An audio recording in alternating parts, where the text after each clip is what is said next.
The map doesn't show flames, riots, or chaos.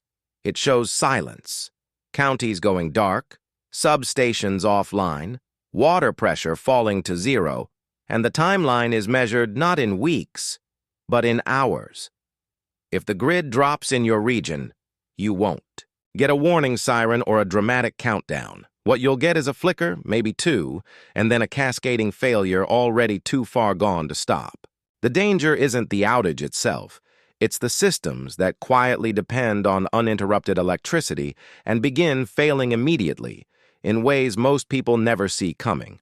Start with the power grid itself. Modern electrical networks operate on a constant balance between supply and demand, synchronized across massive regions at precise frequencies.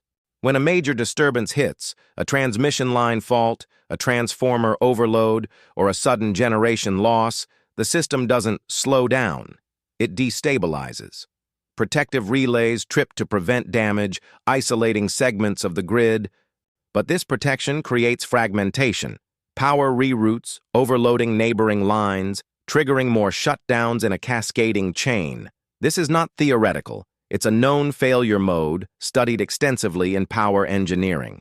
Once frequency drops outside safe thresholds, generators automatically disconnect to avoid catastrophic damage, accelerating the collapse. Restoration isn't as simple as flipping a switch. Black start procedures require specific plants capable of restarting without external power, and those resources are limited and regionally constrained. In practical terms, a widespread outage can persist far longer than the public expects, especially if key substations or transformers are physically damaged or require replacement. Now shift to water systems, which most people assume are passive, and gravity-fed.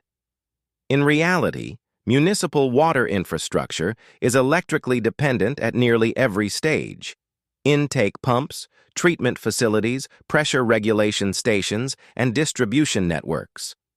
Without power, pumps stop.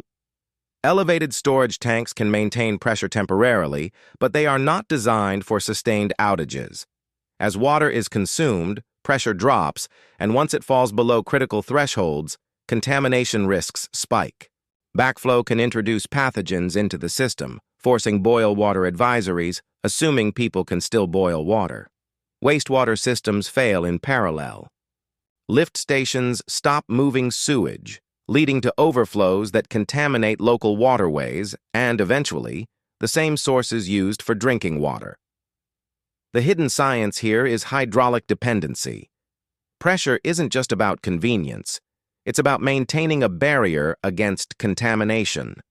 Once that barrier fails, the system doesn't degrade gracefully. It becomes a health hazard. Food supply chains are the next critical fracture point, and they operate on a just-in-time model with minimal redundancy. Grocery stores typically hold only a few days' worth of inventory, and their replenishment depends on a tightly coordinated logistics network.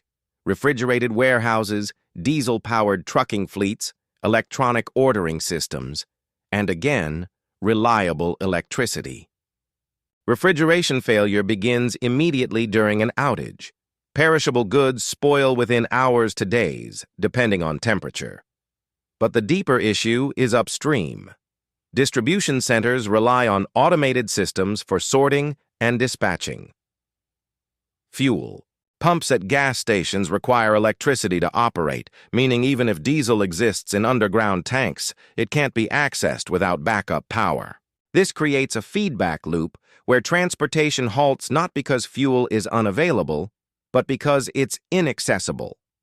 The result is a rapid depletion of accessible food at the consumer level, followed by a stalled resupply chain that cannot recover until power is restored. Communication networks, often assumed to be resilient, are another fragile layer. Cellular towers typically have battery backups lasting a few hours, sometimes supplemented by generators. But generators require fuel, and fuel logistics depend on the same compromised systems already under strain. As towers begin to fail, coverage becomes patchy, then non-existent. Internet infrastructure relies on a network of data centers, fiber optic, nodes and routing equipment, all of which require continuous power and cooling. Even if core data centers remain operational, the last-mile connections to users degrade quickly as local nodes lose power. The hidden vulnerability is not the backbone of the internet, it's the distributed edge. Emergency services depend on these networks for coordination, meaning response capabilities degrade just as public need increases. The survival implication is not abstract, it's immediate and personal. In the first 24 hours, your environment shifts from a service-supported system to a self-managed one. Water pressure drops, refrigeration fails, communication narrows, and resupply stops. The key variable is not whether these systems fail, they will, but how quickly you recognize the transition and adapt. Stored water becomes critical not just for hydration, but for sanitation, as hygiene breakdown accelerates disease risk. Non-perishable food isn't just about calories, it's about independence from a disrupted supply chain. Alternative lighting and power sources extend your operational window after dark, which has direct implications for safety and decision-making. Information becomes a resource. Battery-powered radios or other off-grid communication tools provide situational awareness when digital networks go silent. Escalation doesn't come from dramatic external threats. It comes from compounding system failures interacting with human behavior. As outages persist, more people move from inconvenience to urgency, increasing demand on already depleted resources. Fuel shortages limit mobility, trapping populations in place. Water contamination raises health risks, particularly in dense areas. Communication loss fragments communities, reducing coordinated response and increasing uncertainty. Each of these factors amplifies the others, creating a non-linear progression from disruption to crisis. The map, if you could see it, wouldn't highlight danger zones with bright colors. It would show interdependencies, nodes where power, water, food, and communication intersect, and how failure in one propagates through the others. Your position on that map isn't defined by geography alone.